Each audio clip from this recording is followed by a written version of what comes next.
Poče, kamiončić.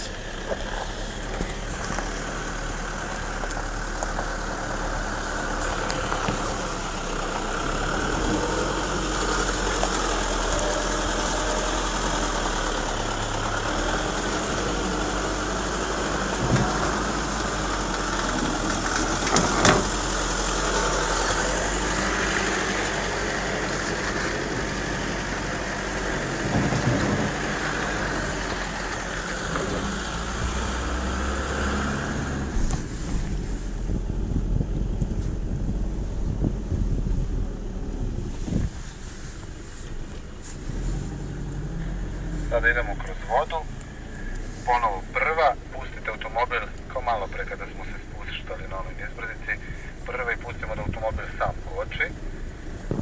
Suština je da se što nežnije pustimo u vodu, da ne napravimo talace i onda vrlo malim gasom kada se spustimo u vodu prolazimo duž bazena.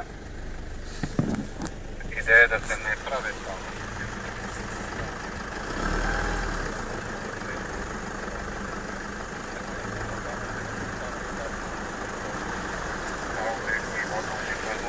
Za vazduh u motore, to nas u problemu.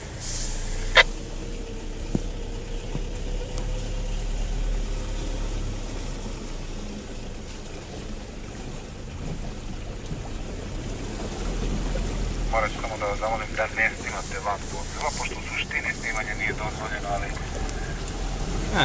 barem na toliko da pogledam da ne snimate samo kroz prozor.